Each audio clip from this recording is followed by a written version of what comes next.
always hear the song Dizzy in my head. What do you hear in your head? Well, when I'm not singing it, I don't hear it. But when I'm singing it, of course, I'm focused on it, and I still enjoy singing it. Believe it or not, after all these years. Do you hear, I mean, a lot of people, will say that they hear certain songs in their head, and sometimes a song will get stuck in your head for a long time. But as a guy who has had his own complete set of hits, I mean, you have best of albums. What do you hear in your heads? Who, if anyone, whose music will you hear in your head from time to time?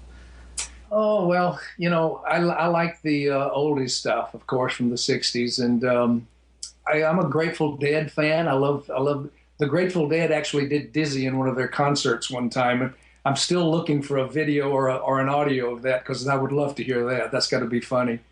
And I like if I'm in traffic, I listen to classical music.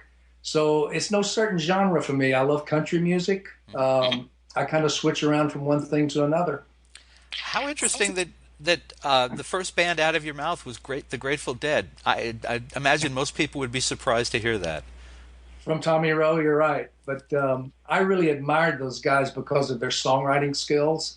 Being a songwriter, when I started writing songs at 14 years old, I idolized Buddy Holly, of course, Carl Perkins, Chuck Berry, Sam Cooke, all songwriters.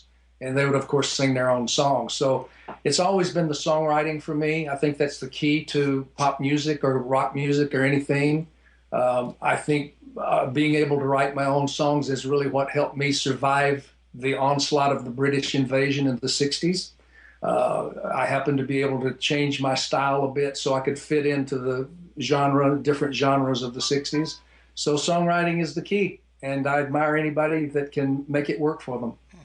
Well, a little later, I'm going to ask you specifically about Sheila and some of your own songs, but I'm gonna jump in to ask you about the Beatles now because of course there's that big event coming up on February 11th, and it was almost 50 years ago as we're recording this. Did I explain your Beatle connection accurately? Did I miss anything? Did I get it wrong?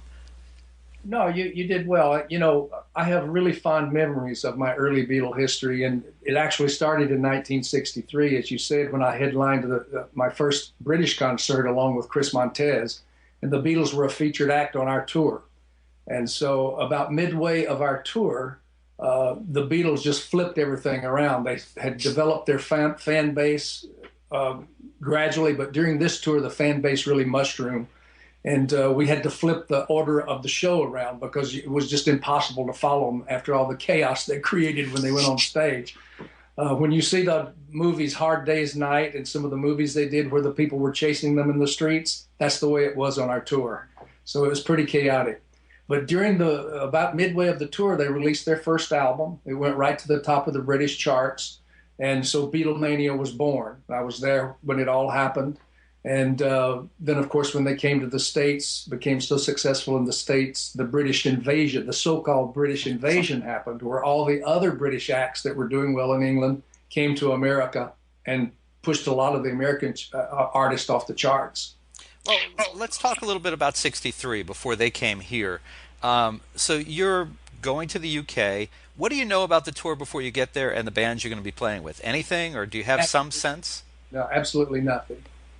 Get on the plane, we fly over. I had my road manager with me, Cotton Carrier. He was my manager's business guy.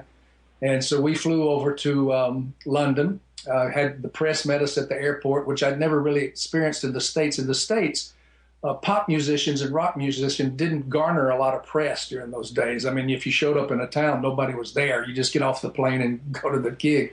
But when we arrived in London, the press was at the airport with their cameras and the whole thing. So it was pretty exciting for me, 20-year-old kid on his first trip to England.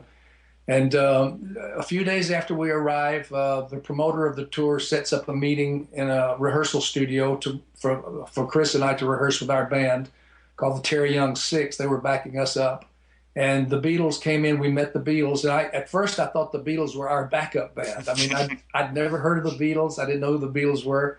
And they came in with the hair and the whole thing. And I thought that was kind of strange looking. So we meet and we get ready for the tour. We start our tour. And the first night, I knew that Chris and I were going to have a tough go.